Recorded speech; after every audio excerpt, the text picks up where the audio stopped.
John Fitzgerald Kennedy. Born Brookline, Massachusetts, 83, Beale Street, May 29, 1917. In all, Rose Fitzgerald Kennedy would have 9 children, 4 boys and 5 girls. She kept note cards for each of them in a small wooden file box and made a point of writing down everything from a doctor's visit to the shoe size they had at a particular age. John Fitzgerald Kennedy was named in honor of Rose's father, John Francis Fitzgerald, the Boston mayor, popularly known as Honey Fitz. Before long, family and friends called this small blue-eyed baby, Jack. Jack was not a very healthy baby, and Rose recorded on his note card the childhood diseases from which he suffered, such as whooping cough, measles, chicken pox. On February 20, 1920, when Jack was not yet 3 years old, he became sick with scarlet fever, a highly contagious and then potentially life-threatening. Kennedy was terrified that little Jack would die. Mr. Kennedy went to the hospital every day to be by his son's side, and about a month later Jack took a turn for the better and recovered.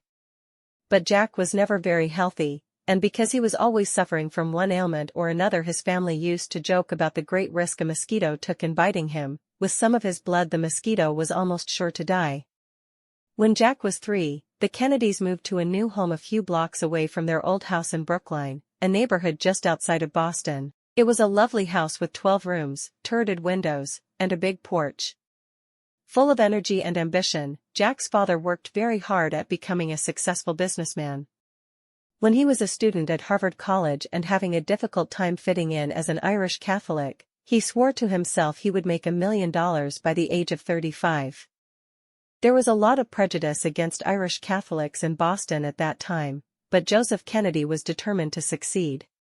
Jack's great-grandparents had come from Ireland and managed to provide for their families, despite many hardships. Jack's grandfathers did even better for themselves, both becoming prominent Boston politicians. Jack, because of all his family had done, could enjoy a very comfortable life. The Kennedys had everything they needed and more.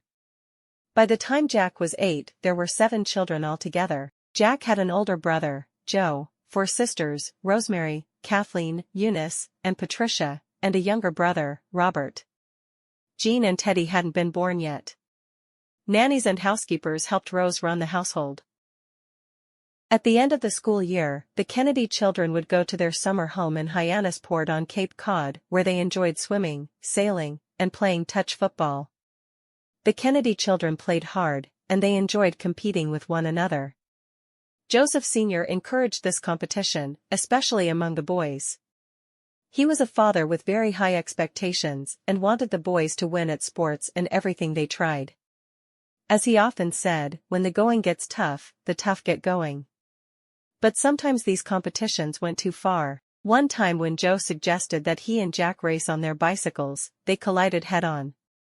Joe emerged unscathed, while Jack had to have 28 stitches. Because Joe was 2 years older and stronger than Jack, whenever they fought, Jack would usually get the worst of it. Jack was the only sibling who posed any real threat to Joe's dominant position as the oldest child. Jack was very popular and had many friends. Choate, a boarding school for adolescent boys in Connecticut. He played tennis, basketball, football, and golf, and also enjoyed reading. His friend Lem Billings remembers how unusual it was that Jack had a daily subscription to the New York Times. Jack had a clever, individualist mind, his headmaster once noted, though he was not the best student. He did not always work as hard as he could, except in history and English, which were his favorite subjects. Now Jack, his father wrote in a letter one day, "I don't want to give the impression that I am a nagger, for goodness knows I think that is the worst thing any parent can be. And I also feel that if I didn't really feel you had the goods, I would be most charitable in my attitude toward your failings. After long experience in sizing up people, I definitely know you have the goods and you can go a long way. It is very difficult to make up fundamentals that you have neglected when you were very young, and that is why I am urging you to do the best you can. I am not expecting too much, and I will not be disappointed if you don't turn out to be a real genius, but I think you can be a really worthwhile citizen with good judgment and understanding." Jack graduated from Choate and entered Harvard in 1936, where Joe was already a student. Like his brother Joe, Jack played football. He was not as good an athlete as Joe, but he had a lot of determination and perseverance.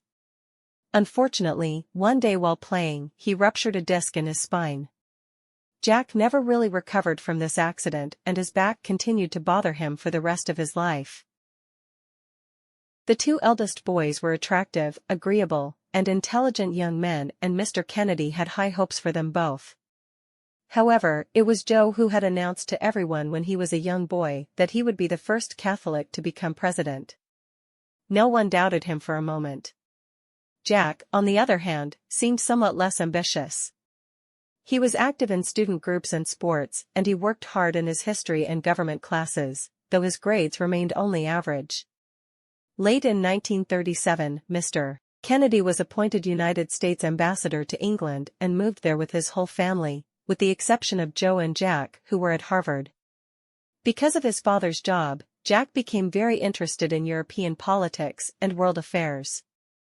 After a summer visit to England and other countries in Europe, Jack returned to Harvard more eager to learn about history and government and to keep up with current events. Joe and Jack frequently received letters from their father in England, who informed them of the latest news regarding the conflicts and tensions that everyone feared would soon blow up into a full-scale war. Adolf Hitler ruled Germany and Benito Mussolini ruled Italy. They both had strong armies and wanted to take land from other countries. On September 1, 1939, Germany invaded Poland and World War II began. By this time, Jack was a senior at Harvard and decided to write his thesis on why Great Britain was unprepared for war with Germany. It was later published as a book called Why England Slept. In June 1940, Jack graduated from Harvard. His father said Kennedy led his men toward a small island several miles away. Despite his own injuries, Lieutenant Kennedy was able to tow Patrick McMahon ashore, a strap from McMahon's life jacket clenched between his teeth. 6 days later, 2 native islanders found them and went for help, delivering a message Jack had carved into a piece of coconut shell. The next day, the PT-109 crew was rescued. Jack's brother Joe was not so lucky. He died a year later when his plane blew up during a dangerous mission in Europe. When he returned home, Jack was awarded the Navy and Marine Corps Medal for his leadership and courage. With the war finally coming to an end, it was time to choose the kind of work he wanted to do.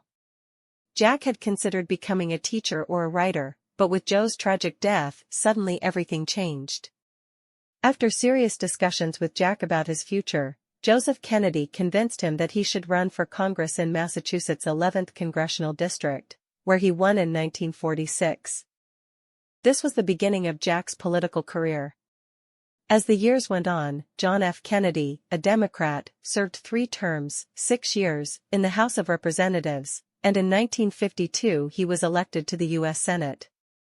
Soon after being elected senator, John F. Kennedy, at 36 years of age, married 24-year-old Jacqueline Bouvier, a writer with the Washington Times-Herald.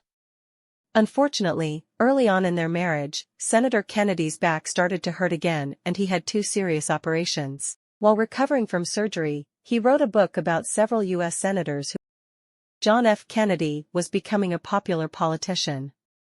In 1956, he was almost picked to run for vice president. Kennedy nonetheless decided that he would run for president in the next election. He began working very long hours and traveling all around the United States on weekends. On July 13, 1960, the Democratic Party nominated him as its candidate for president.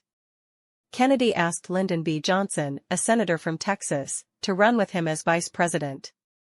In the general election on November 8, 1960, Kennedy defeated the Republican Vice President Richard M. Nixon in a very close race. At the age of 43, Kennedy was the youngest man elected president and the first Catholic. Before his inauguration, his second child, John Jr., was born. His father liked to call him John John. John F. Kennedy was becoming a popular politician. In 1956, he was almost picked to run for vice president. Kennedy nonetheless decided that he would run for president in the next election. He began working very long hours and traveling all around the United States on weekends. On July 13, 1960, the Democratic Party nominated him as its candidate for president. Kennedy asked Lyndon B. Johnson, a senator from Texas, to run with him as vice president. In the general election on November 8, 1960, Kennedy defeated the Republican Vice President Richard M. Nixon in a very close race. At the age of 43, Kennedy was the youngest man elected president and the first Catholic. Before his inauguration, his second child, John Jr., was born. His father liked to call him John. Rooms in the White House to make it a place that truly reflected America's history and artistic creativity. Everyone was impressed and appreciated her hard work. The White House also seemed like a fun place because of the Kennedys' two young children, Caroline and John. There was a preschool, a swimming pool, and a treehouse outside on the White House lawn. President Kennedy was probably the busiest man in the country, but he still found time to laugh and play with his children. However, the president also had many worries. One of the things he worried about most was the possibility of nuclear war between the United States and the Soviet Union. He knew that if there was a war, millions of people would die.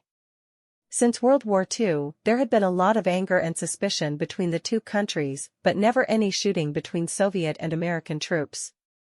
This Cold War, which was unlike any other war the world had seen, was really a struggle between the Soviet Union's communist system of government and the United States' democratic system. Because they distrusted each other, both countries spent enormous amounts of money building nuclear weapons. There were many times when the struggle between the Soviet Union and the United States could have ended in nuclear war, such as in Cuba during the 1962 missile crisis or over the divided city of Berlin. President Kennedy worked long hours, getting up at 7 and not going to bed until 11 or 12 at night, or later. He read 6 newspapers while he ate breakfast, had meetings with important people throughout the day, and read reports from his advisors. He wanted to make sure that he made the best decisions for his country.